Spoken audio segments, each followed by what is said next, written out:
Muy buenas tardes, ¿qué tal? Bienvenidos a Espacio Abierto. Hoy hablamos de la comarca y de las medidas que se van a llevar a cabo pues por parte de la Diputación, pero además queremos hablar de ese parón de la central térmica pontesa, de su previsible futuro, de esas reuniones que se han tenido para ver qué es lo que sucederá finalmente, y de todo esto vamos a hablar esta tarde con el presidente de la Diputación y alcalde de Aspontes, Valentín González Formoso. Muy buenas tardes. Hola, buenas tardes. Bueno, antes de nada me gustaría comenzar dándole esa enhorabuena porque de nuevo repite mandato en la Diputación, segundo mandato consiguiendo mayoría absoluta. ¿Cómo afronta este nuevo mandato? Bueno, pues con la misma responsabilidad personal y política que supone dirigir una institución bicentenaria y de la que tanto dependen las entidades locales, asociativas, culturales y deportivas de esta provincia, y que está en plena reconversión, en plena revolución de sus formas de hacer diario y prestar servicio público. Yo creo que de manera muy coordinada y muy imbricada con la propia sociedad provincial, ¿no? Con lo cual eso se transforma en un proyecto ilusionante en el que queremos contar con toda la sociedad coruñesa, igual que lo hemos hecho en los 4 años anteriores. De nuevo, como en la legislatura anterior, hay una coalición entre socialistas y nacionalistas. En esta ocasión, la vicepresidencia la lleva el concejal de Carballo del BNG, Xosé Regueira, tras la salida de Goretti y San Martín. ¿Cómo me diría que ha sido esa relación entre el socialismo y el BNG? Bueno, a pesar de las diferencias de fondo ideológicas, evidentemente, compartimos una parte muy importante de nuestro ideario político, que es el progresismo, ¿no? El prestar un servicio al principio de igualdad de oportunidades en la propia sociedad, que debe de inundarlo todo, todos los ámbitos de la vida, pues yo creo que es la línea que nos marcamos como principio de actuación gubernamental a nivel provincial, lo que hace que,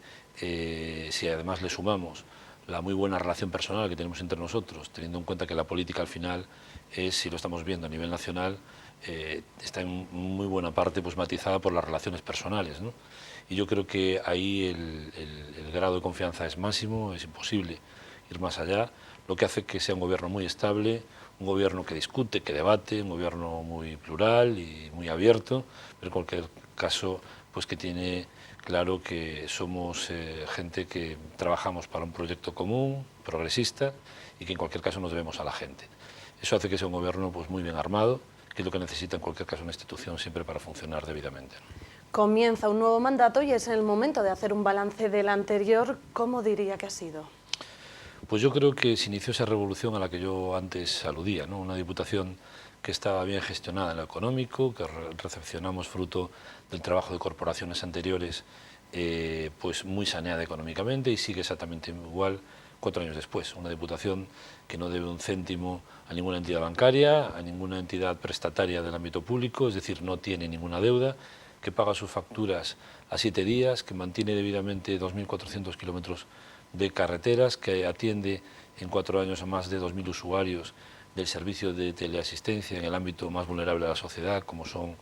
los mayores, que ayuda a más de 1.800 entidades culturales a lo largo del año a través de su red cultural, triplicando el presupuesto de la Xunta de Galicia, siendo una entidad muy superior para estos colectivos, y en cualquier caso destinando solo en el año 2019 de manera objetiva, transparente, con libertad y autonomía para las autoridades municipales, 100 millones de euros para la prestación de servicios públicos y la realización de la mayor parte de las inversiones que la gente ve en sus pueblos, en sus villas, en sus barrios y en sus ciudades, ¿no?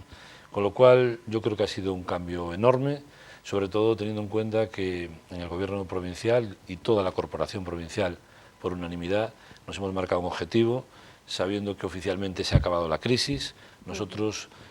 nunca nos hemos creído, porque pisamos calle, hablamos con personas, hablamos con gente preocupada, hablamos con gente que todavía está en el paro, hablamos con gente que aún no estando en el paro no está desempeñando el trabajo para el cual se formó, y hablamos con gente que además se ha tenido que ir para encontrar un trabajo fuera de España. Con lo cual, no habiéndonos creído eso, incrementamos los presupuestos en el ámbito de la creación de empleo y creamos un plan de empleo local que amplía el horizonte de la gente que se ve en casa desde hace años sin un trabajo o que no alcanza el que él quiere o el que ella quiere. Hemos conseguido crear 2.000 puestos de trabajo en 4 años e incrementaremos además la dotación presupuestaria, mejoraremos ese plan de empleo que beneficia a pymes, que beneficia a autónomos, que beneficia al ámbito rural, que beneficia a las mujeres, principalmente como sector más afectado por el desempleo, y en cualquier caso que beneficia también a las entidades locales porque ayuda a complementar sus plantillas en momentos críticos como el verano. Como digo, 2.000 empleos, más de 30 millones de euros dedicados en 4 años, una entidad como la Diputación, que es una entidad que no es la Xunta de Galicia, ni recibe aportaciones cuantiosas de fondos europeos para políticas activas de empleo, ¿no? Comentaba que para este nuevo curso, para esta nueva etapa, va a llevar a cabo 3 ejes irrenunciables. Cuéntenos, ¿en qué se van a basar?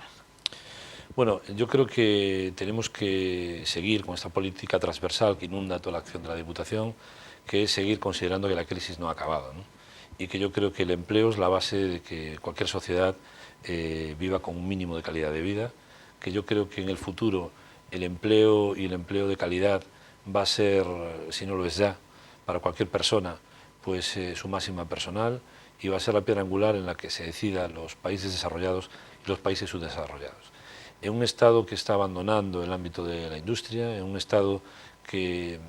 se rinde ante la invasión de nuevos modelos tecnológicos, yo creo que todas las entidades, todas las personas públicas y privadas tenemos que aportar nuestro granito de arena, ¿no? Y por lo tanto, como digo, aumentaremos las líneas del plan de empleo local, aumentaremos la dotación presupuestaria, haremos un seguimiento mayor, nos implicaremos para que cualquier iniciativa emprendedora que merezca la pena, por muy modesta que parezca, reconociendo la posibilidad de que esas ideas que hoy son modestas y que simplemente generan autoempleo, el día de mañana pueden ser empresas de éxito en el ámbito internacional y que pueden alimentar a muchas familias de nuestras localidades, ¿no? Ha ocurrido con muchas empresas. Nosotros, si volvemos la vista atrás, vemos que se han generado cientos de empleos, miles de empleos, con esas iniciativas emprendedoras que la Diputación lo único que ha hecho ha sido darles un cariño, ha sido tutorizarlas, ha sido apoyarlas económicamente, pero quien realmente ha hecho el trabajo difícil han sido esos chicos, chicas emprendedoras y emprendedores de la provincia que creyeron en su proyecto y que tuvieran a alguien al lado, que se llama Diputación, que le da importancia al empleo, ¿no? Con lo cual, esa es una línea evidentemente principal. La segunda es reconocer que tenemos un problema demográfico importante, que es el mayor de todos nuestros problemas. El sistema social y de derecho implantado en este país, el sistema público de pensiones, así como otros vitales con la propia seguridad social, dependen básicamente de que haya un crecimiento demográfico. Las localidades se están vaciando, todos sabemos en esta comarca que, exceptuando Ares, por un trasvase de población de Ferrol a Ares, con una cantidad de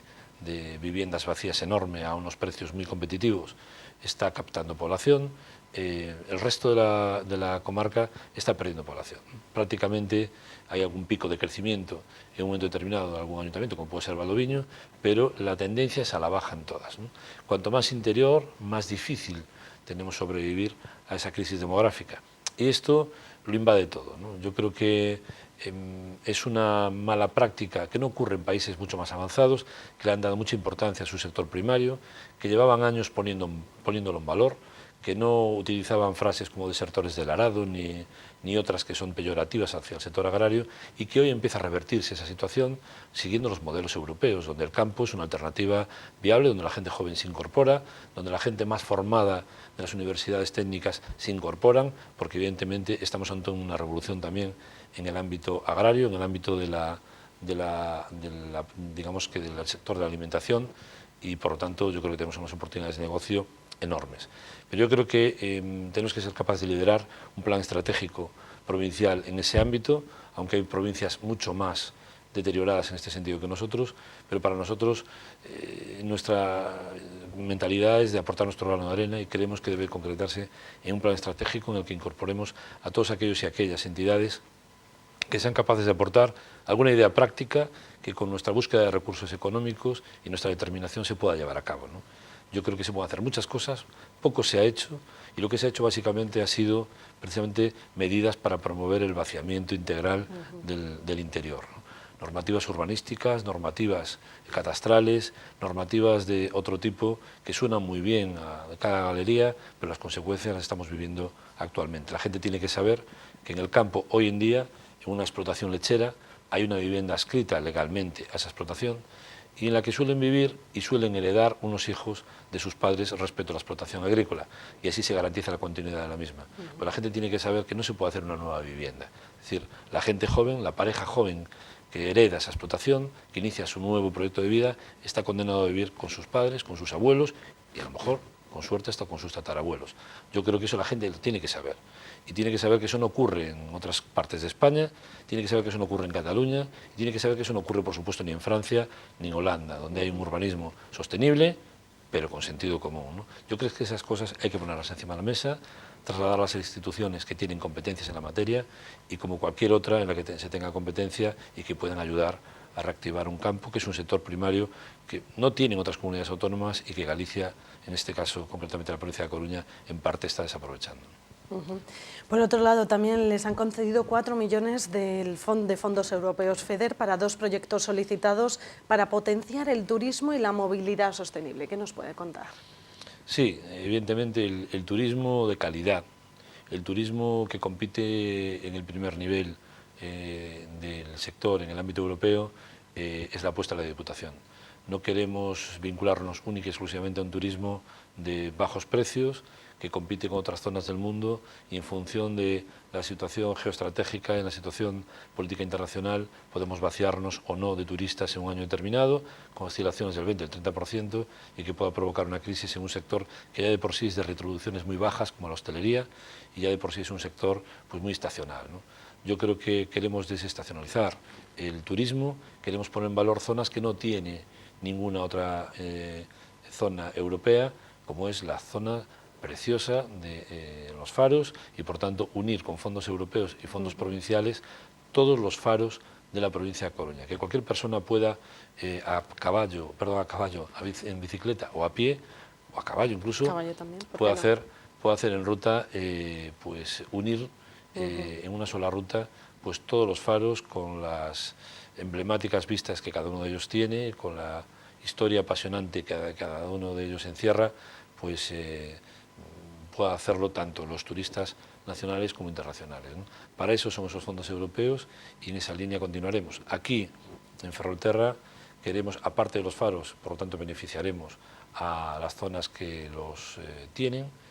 queremos hacer algo parecido, incorporando a Ferrol al ámbito del turismo militar, recuperando junto con el Ayuntamiento una idea compartida con las dos instituciones y con la propia Armada, el propio Ejército, algo que nunca debería haberse perdido, ¿no? Que es la puesta en valor de las baterías militares, con la historia que encierran, el origen que motivó su construcción, las dificultades técnicas que tuvieron sus construcciones, con el movimiento de piezas enormes que procedían de Inglaterra, con principios del siglo pasado o del siglo XIX, donde además el movimiento de las piezas era francamente difícil con los escasos medios técnicos que existían. Hemos editado una guía de las propias baterías. Creo que tenemos que hacernos cargo todos, con la colaboración de todas las instituciones, de alguna de ellas para que sirva para mostrarla a la ciudad de Ferrol. Es un empeño de la propia corporación que nosotros acompañamos. Vamos a estar ahí porque entendemos que requiere una limpieza, requiere un decentamiento, requiere una señalización, una garantía de su seguridad, porque tiene su propia historia y además están enclavados en unos paisajes que son únicos a nivel europeo, ¿no? Yo creo que eso es turismo de calidad, turismo específico, turismo sectorial, que además será desestacionalizado y que por lo tanto es una apuesta clara por parte de esta Diputación. Y seguimos hablando de Ferrol. Esta mañana se ha reunido, ha tenido lugar esa primera reunión oficial con el alcalde de la ciudad, con Ángel Mato. ¿Qué tal ha ido ese encuentro? Muy bien, francamente muy bien, tanto con el alcalde como todos los portavoces municipales. Hemos tenido una posibilidad de una parte entre el alcalde y yo, donde me ha mostrado las líneas estratégicas de colaboración de ambas instituciones. Hemos puesto en común el grado de ejecución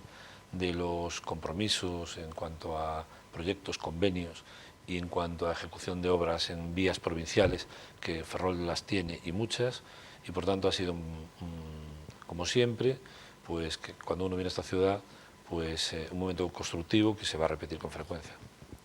Y por otro lado, me gustaría preguntarle ya no solo como presidente de la Diputación, sino como alcalde de Aspontes, ¿cómo está viviendo, cómo ve esta situación, ese cierre de la principal central térmica de Endesa?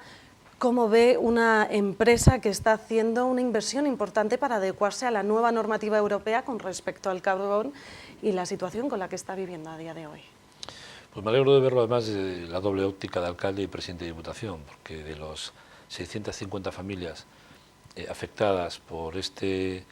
sinsentido, como tú intuyes y como todos podemos intuir, de una instalación eléctrica que está haciendo una inversión de 218 millones de euros, que es como estar construyendo una casa para no usarla, porque probablemente si esto sigue así, cuando deje de modificar sus instalaciones y realice toda su inversión, nos encontramos con mejor no funcione y la veamos abocada al cierre en unos meses o en pocos años, ¿no? Pero me alegro con esa doble óptica, como digo, porque de esas 650 familias,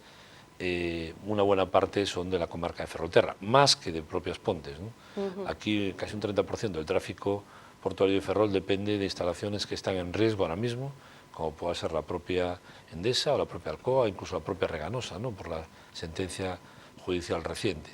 Con lo cual, si eso sumamos que la mayor parte de las empresas auxiliares son empresas que no son das Pontes y con plantillas foráneas, no solo de la comarca de Ferrolterra, sino también de comarcas como Mariña Lucense o Terrachá, hace que sea un problema que ese sinsentido se lleve a cabo sin ningún tipo de reacción por parte de todos nosotros. Yo creo que ahora mismo estamos viviendo encierros en 3 ayuntamientos emblemáticos y principalmente afectados, como puede ser Ferrol, As Pontes y Villalba, y ese eje entre las dos provincias pues lo hemos trasladado ayer al Ministerio de Transición Ecológica, porque algún movimiento habrá que hacer con la propia empresa para viabilizar esa central y con la propia Unión Europea para que de alguna manera no se permita un sinsentido, que es tratar igual a una central pues que ha decidido no adaptarse normativamente a la europea y no invertir ni un solo euro y llevarla al cierre, que otra que ha decidido apostar por el futuro, que ha decidido cumplir la normativa e invertir 30.000 millones de las antiguas pesetas para tirarlos a la basura dentro de exactamente 6 meses, ¿no? Yo creo que viviéndolo pues con mucho escepticismo por parte del proyecto europeo y que sinceramente esperando que las autoridades apliquen un poco de sentido común a este sinsentido. Tras ese encuentro realizado ayer, ¿qué nos puede decir? ¿Son optimistas? Como digo, soy escéptico, pero en cualquier caso sí por lo menos tenemos el compromiso de que este mismo mes se verán las caras pues quien tiene que decidir el futuro de esa central.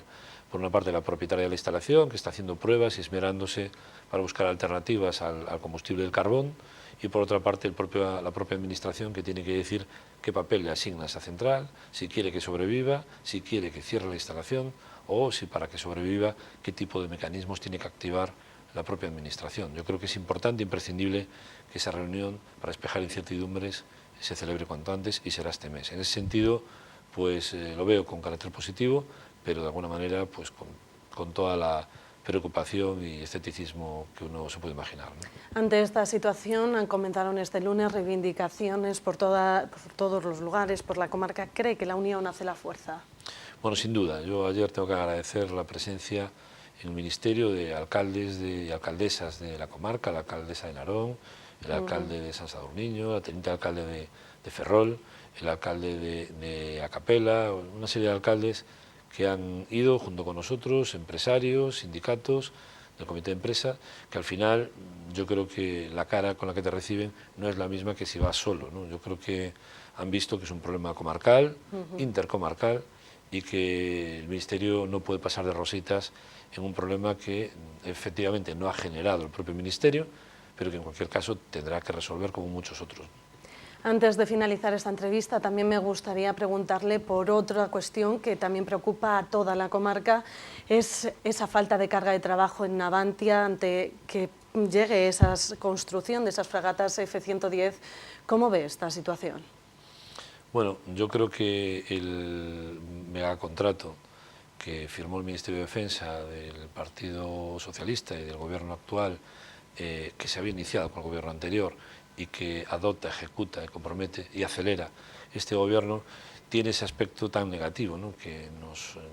digamos que nos coge en la comarca con 2 años con falta de carga de trabajo. Yo creo que las gestiones que está haciendo la propia corporación municipal con el Ministerio y con la propia Navantia y entiendo que la labor comercial que está haciendo la propia Navantia tiene que desembocar en una solución para estos 2 años. Yo creo que es una empresa pública que tiene que tener de alguna manera una previsión de sus pedidos y por lo tanto esta previsión tendría que haberse hecho, ¿no? Yo creo que estará hecha y en cualquier caso si no debe de resolverse. Son demasiado tiempo para poder asumir un esfuerzo por parte de la plantilla, ¿no? Es decir, no estamos hablando de 2 meses, sino de 2 años, que no me cabe duda que habrá carga de trabajo previamente antes de esos 2 años, ¿no? Pues con este optimismo terminamos esta entrevista. Valentín González Formoso, ha sido un placer tenerte esta tarde en Espacio Abierto. Gracias por venir. Muchas gracias. Y también gracias a ustedes. Recuerden que nos pueden seguir a través de nuestra página web, en las redes sociales o en el propio canal de YouTube. Ya saben, nosotros nos despedimos, pero volvemos mañana a la misma hora. Que tengan muy buena tarde.